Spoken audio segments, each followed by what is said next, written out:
Super Esporte ao vivo, sexta-feira, 19 de junho de 2015. Hoje o programa vai falar tudo de Copa América, com a vitória da seleção do Peru sobre a Venezuela e todos os preparativos do Brasil para um fim de semana decisivo na competição. Teremos também Campeonato Brasileiro com as informações do clássico de amanhã entre Corinthians e Santos na Vila Belmiro. E, claro, todas as notícias do Palmeiras, que vai ter a estreia do técnico Marcelo Oliveira contra o Grêmio e do líder São Paulo, que recebe o Avaí no Morumbi. É tudo isso já, depois do intervalo. Eu estou sozinha aqui hoje, mas eu conto com você, hein? Não saia daí, até já!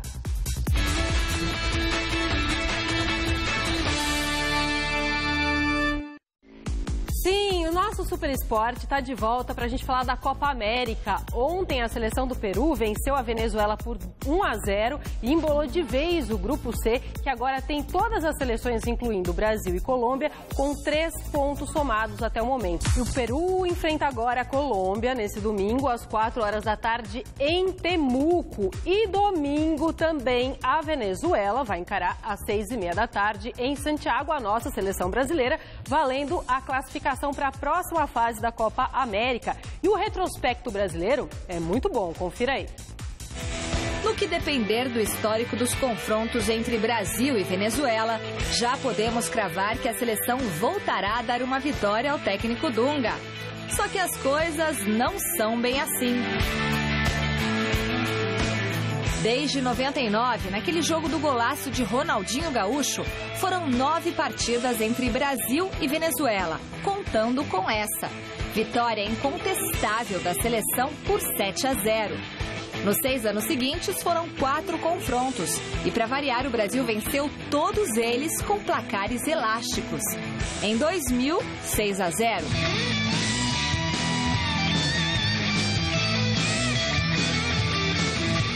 Em 2001, 3-0. Em 2004, 5-2. E em 2005, outros 3-0. Até que em 2008, sob o comando de Dunga, veio o ponto fora da curva neste histórico. Em amistoso disputado nos Estados Unidos, a Venezuela surpreendeu, vencendo por 2-0. Naquele mesmo ano, a seleção teve uma revanche e aí sim fez o esperado. 4-0 em jogo válido pelas eliminatórias da Copa de 2010. Nos 2 últimos jogos, o Brasil encontrou muita dificuldade contra os venezuelanos. 2 empates sem gols, mostrando talvez que o futebol deles evoluiu. Ou foi o nosso que regrediu? 4 anos depois do último duelo, teremos a chance, neste domingo, de responder essa questão.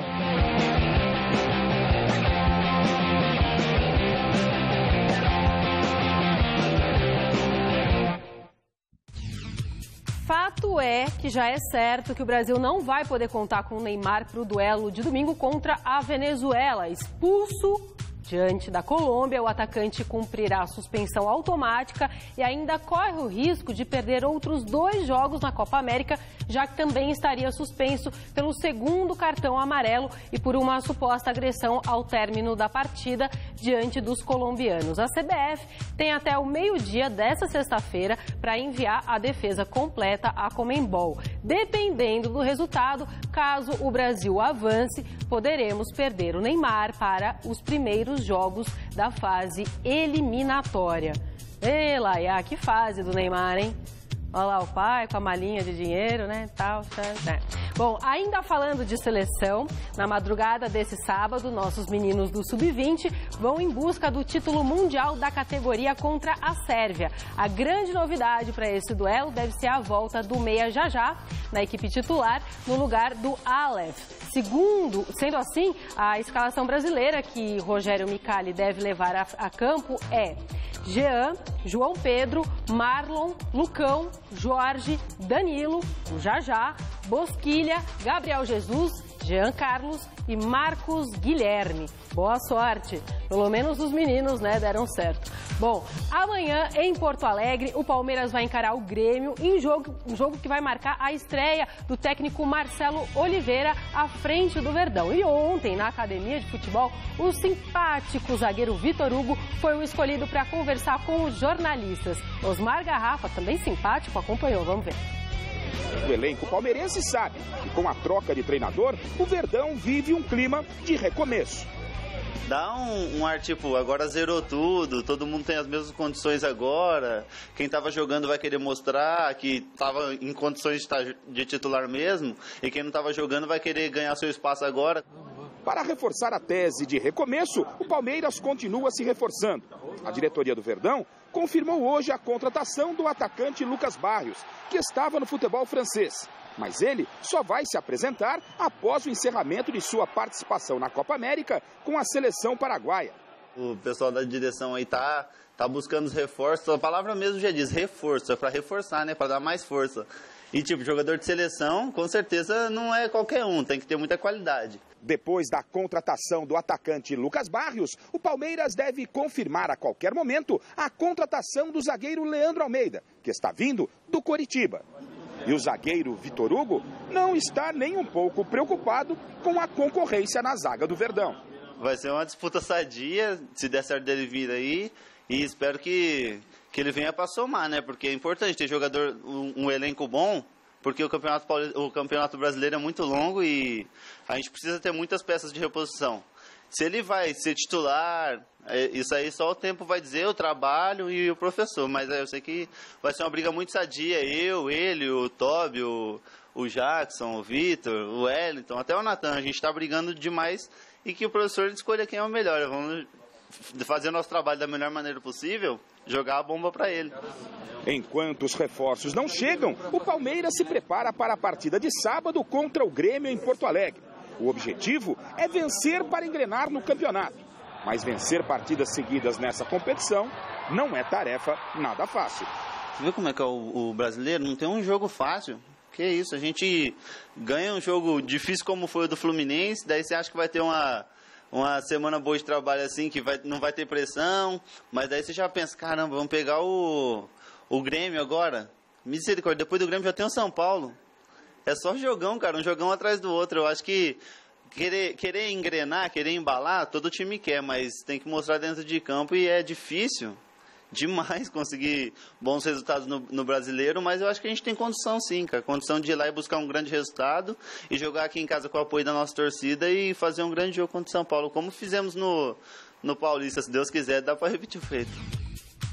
A vida não tá fácil para ninguém, viu? É difícil mesmo. Reforço, é assim mesmo.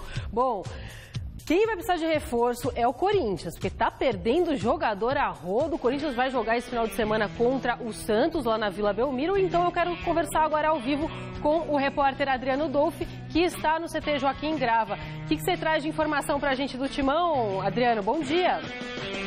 Bom dia a você, Anitta. Bom dia a todos que acompanham aí essa edição do Super Esporte. Nesse momento acontecendo o treinamento aqui do Corinthians no campo número 1, campo ao lado de onde estamos posicionados aqui no CT Joaquim Grava, um treinamento de bola parada, de finalizações dos atacantes. Podemos observar Wagner Love, o Renato Augusto, o Mendonça, enfim, jogadores já relacionados para a partida contra o Santos, que ocorre amanhã, 4h30 da tarde, na Vila Belmiro.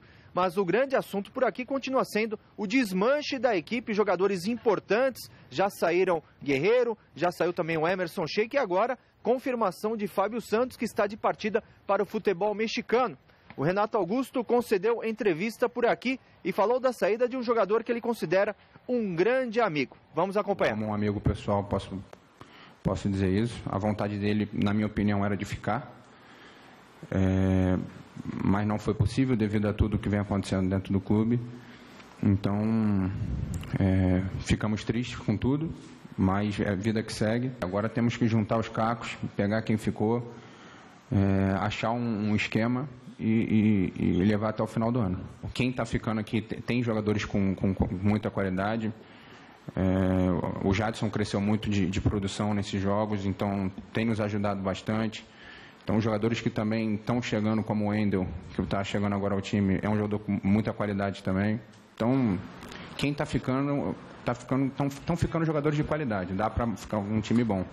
Agora só não pode ter um desmanche ainda maior, porque aí realmente vai complicar. Parece que é um recado também para a torcida, né?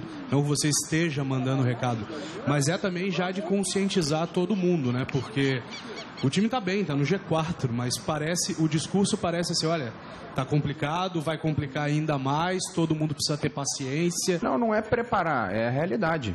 Não estou preparando ninguém, não preciso mandar recado para a torcida, não preciso nada, até porque a torcida está vendo. O torcedor vê o jogo, sabe que o nível caiu um pouco, mas que a gente está tentando retomar o nível padrão, tentando retomar aquela vontade e estamos conseguindo. Vencemos um time que, na minha opinião, hoje talvez seja o melhor do Brasil, que é o Inter, que tem elenco, que tem força, tem jogadores experientes, e vencemos de uma forma boa. Então, o torcedor sabe que a gente vai dar o nosso máximo até o final. Está aí o Renato Augusto mostrando toda a preocupação dos jogadores que permanecem aqui no Corinthians no restante dessa temporada, um desmanche que vem sendo ocasionado por causa da crise econômica que o clube vem enfrentando. E essa semana saiu a informação de que o clube quitou 10 meses de direitos de imagem que estavam atrasados em relação a Alexandre Pato, jogador que está emprestado no São Paulo. Aliás, a diretoria até confirmou que esses 10 meses de direitos de imagem foram pagos, foram quitados com o jogador, e foi perguntado para o Renato Augusto se isso não geraria um desgaste, uma turbulência com o restante do elenco do Corinthians. Vamos acompanhar o que disse Renato Augusto. Semana passada o Corinthians pagou 4 milhões atrasado para o Pato, dos direitos de imagem, para não ter problema na justiça, mas vocês continuam atrasados. Como é que essa informação do pagamento para o Pato caiu no grupo? Como vocês receberam isso? E se a diretoria passou alguma informação sobre quando pretende quitar essa dívida, o restante dessa dívida? Na verdade, a gente ficou sabendo pela imprensa, por vocês. Como eu falei, a dificuldade financeira do clube é muito grande. E, pelo que eu li, tinha um processo em andamento, não sei realmente como foi. A gente fica esperando para que essa dívida, né, do clube seja quitada com a gente, e ter paciência. Não adianta a gente ficar aqui querendo bater de frente, porque aí o problema vai ser ainda maior. Esse é o momento de unir com a diretoria, com o presidente, para que os problemas fiquem cada vez menor. Tá, esse é o Renato Augusto falando sobre essa situação, se geraria ou não problemas no elenco em relação ao pagamento da dívida com Alexandre Pato. A gente quase foi alvo aqui de um chute do Wagner Love, passou raspando aqui na nossa equipe de reportagem. Uma última informação, viu, Anitta? O funcionário da Arena Corinthians que colocou a inscrição põe no DVD, depois da vitória do Corinthians sobre o Internacional na Arena, lá em Itaquera, o funcionário havia sido demitido. O ex-presidente do clube, André Sanches, e atual superintendente de futebol do clube, noticiou ontem, em primeira mão, que o funcionário foi readmitido, parabenizando, inclusive, o presidente Roberto Andrade. Essas são as informações aqui, viu, Anitta? 14 graus, clima bastante gelado, mas fora de campo, o noticiário do Corinthians continua bastante quente. Valeu. Wagner Love dando um de Neymar aí, tentando atingir o nosso repórter, que está morrendo de frio. E assim tá frio lá na Copa América, tá frio aqui em São Paulo também. Vamos falar então do Santos, né? Do lado do Santos a situação não é nada boa. Na 17ª posição, a primeira na zona do rebaixamento, o clube da Baixada Santista vai precisar contar mais do que nunca com um dos artilheiros do Brasileirão, que é o Ricardo Oliveira. O jogador deixou claro que a má fase da equipe nada tem a ver com os salários atrasados. Jogar contra o Corinthians é sempre muito complicado, independentemente do momento que eles estejam vivendo, né? E aquilo que todos vocês já sabem, jogar um clássico é muito especial, todos se motivam, todos querem jogar. E aí, independente do momento de cada time, ali todo mundo se enche de confiança, de motivação para vencer, porque sabem que pode ser um divisor de águas. Tanto nós como eles, nós sabemos que pode ser um divisor de água daqui para o restante da competição. Então, para nós é É muito importante vencer esse jogo, independentemente da situação do adversário. Se nós podemos dizer assim, nós estamos na zona baixa da tabela e eles estão mais acima que a gente. Então, é um clássico difícil, mas sabemos que vai ser muito complicado. Mas eu costumo dizer que dentro da Vila Belmiro, diante da nossa torcida, no nosso campo, nós não podemos, com todo respeito a qualquer time que vai jogar contra a gente aqui, nós não podemos deixar nenhum desses times levar pontos nossos. Nós fomos campeões paulistas com a mesma situação. Os problemas estavam aí e nós conseguimos superar todas as dificuldades. O que é certo é que existe muita boa vontade e trabalho para solucionar essa situação. Não influencia. Eu acho que o nosso time tem toda a capacidade para vencer esse jogo. Se a gente estiver acertado nesse dia, não cometer erros e a gente estiver também preciso lá na frente, a gente tem tudo para ganhar esse jogo. Sobre essa situação, eu acho que não vale muito a pena a gente tocar nesse assunto, porque existe muita boa vontade e também nós sabemos das dificuldades que o clube vem passando. Obviamente, a nós foi passado que o quanto antes isso vai ser solucionado. Bom, o Santos terá um desfalque de peso para o clássico contra o Corinthians e quem sabe para o restante da temporada. Estou falando do meia Lucas Lima, que não enfrenta o Timão por estar suspenso, também pode ser envolvido em uma negociação com o futebol europeu. Por meio de uma carta oficial, o Santos autorizou que o jogador negocie sua ida para o Porto de Portugal. Edson Codor, representante do atleta, e também o Renato Duprá, que responde pela Doyan Sports, fundo que detém 80% dos direitos do jogador, estão na Europa e devem retornar ao Brasil até domingo com uma proposta de 10 milhões de euros, cerca de 34,8 milhões de reais pelo camisa 20. Apesar das negociações avançadas, o desejo de Lucas Lima de ficar na Baixada Santista até o fim da temporada pode pesar a favor da permanência do atleta. Vamos de São Paulo agora. No São Paulo, em meio à venda de alguns jogadores e o futuro indefinido de outros, o técnico Juan Carlos Osório faz mistério para montar a equipe que vai enfrentar o Avaí domingo no Morumbi. As informações do Tricolor você vê agora com o Felipe Esboril. Já estava combinado desde que El Profe chegou ao São Paulo. Pelo menos uma vez antes dos jogos, o treino seria mais reservado, fechado para a imprensa. Nesta quinta-feira foi assim. Mistério para saber o time que enfrenta o Avaí no final de semana. Tudo para manter a postura ofensiva e permanecer na liderança. O retrospecto tá maravilhoso, a primeira colocação tá muito legal, só que a gente tem que ter o pé no chão, ter muita humildade, porque a gente sabe que o Campeonato Brasileiro, se a gente vacilar, a gente perde ponto em casa. No pouco tempo que tivemos em campo, pudemos notar que pelo terceiro dia consecutivo, Rogério Ceni não treinou. E é dúvida para o confronto do final de semana. Luiz Fabiano, suspenso, fica de fora. Denilson, com dores no joelho, ainda está em tratamento e prestes a ser negociado com o futebol dos Emirados Árabes. Outro que também está de saída é Paulo Miranda, que recebeu proposta da Áustria. Depois do volante Rodrigo Caio deixar o time, a diretoria vai ter que repor essas peças. O futebol pede isso, o futebol brasileiro muito mais, porque precisa de recursos. E a venda de jogadores é natural em qualquer equipe do futebol brasileiro. A novidade está na frente. Juan Carlos Osório ganhou uma ótima notícia para o ataque tricolor. Bom para o técnico, mas ruim para Alexandre Pato. O juiz da 61ª Vara do Tribunal Regional do Trabalho negou o pedido de Alexandre Pato e não concedeu a liminar. Portanto, ele continua vinculado ao Corinthians e emprestado ao São Paulo. O técnico gostou e os jogadores também. O Pato é um jogador que nos ajuda bastante dentro dos jogos. Você pode ver aí os jogos que ele pôde jogar, ele nos ajudou com gols, enfim. É um jogador importante, é um jogador que supre com a ausência do Luiz Fabiano, como o Luiz não vai jogar. Ele jogando, o nível mantém, um ou outro indifere, porque são dois jogadores de muita qualidade, e isso é bom pra gente. Por enquanto, o processo segue tramitando na Justiça. Uma nova audiência está marcada para o próximo dia 3 de setembro. Até lá, Pato terá que ficar sentado, esperando uma nova decisão. Bom, gente, e nesse fim de semana temos Mesa Redonda Futebol Debate, como de costume, e o novo técnico do Tricolor, o Juan Carlos Osório, vai estar presente. Esse é o primeiro programa de televisão que ele vem, então não percam, 9h30 da noite, Mesa Redonda Futebol Debate, domingão, tá bom? Ontem à noite, pela abertura dessa 8ª rodada do Campeonato Brasileiro, Figueirense e Inter não saíram do 0-0 no Orlando Scarpelli, tá?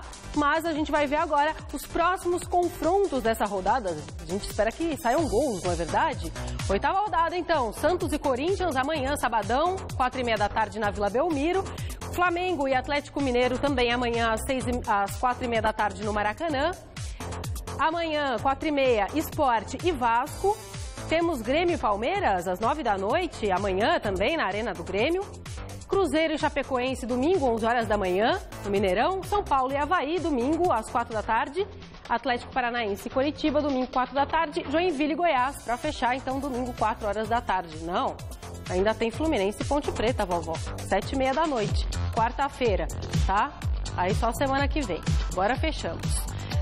Eu tenho que falar mais aqui, ó. O próximo domingo é uma data especial para o povo brasileiro, já que a nossa seleção completa 45 anos da conquista da 3ª Copa do Mundo. Então vamos relembrar o grande feito realizado pelos nossos atletas em 70 no México. 90 milhões em ação, pra frente Brasil, pro meu coração.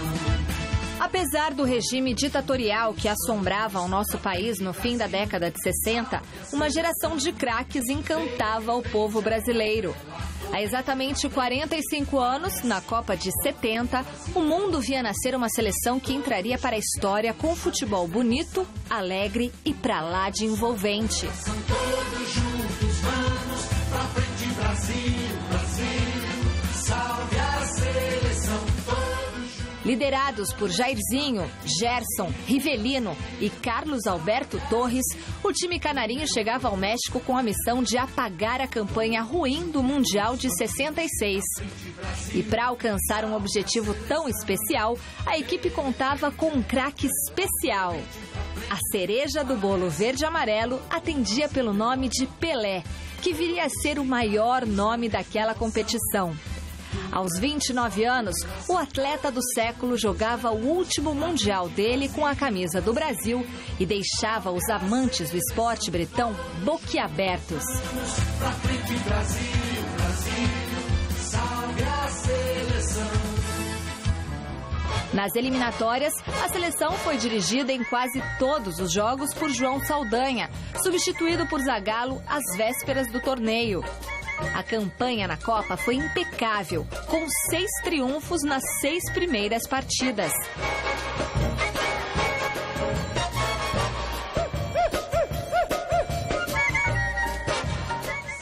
Na final, a histórica vitória por 4-1 sobre os italianos no dia 21 de junho de 1970 consagrou a nossa seleção.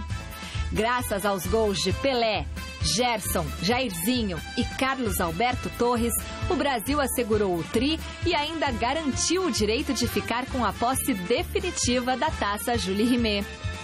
Que o aniversário de 45 anos do tricampeonato inspire o futebol brasileiro a se recuperar do descrédito vivido por conta do 7-1 no último Mundial. Salve a seleção! Todos juntos vamos pra frente Brasil, Brasil, salve a seleção. Todos juntos vamos pra frente Brasil, Brasil, salve a seleção. Todos juntos vamos pra frente Brasil, Brasil. Igualzinho, né? Nossa seleção de hoje, né? Eita, nós! Beijo, gente! Falou! Tchau, tchau! Hoje os ventos do destino começaram a soprar. Confira uma matéria sobre os imigrantes no Brasil com o Vem Comigo, neste domingo, 11h30 da noite. Assista agora, Revista da Cidade.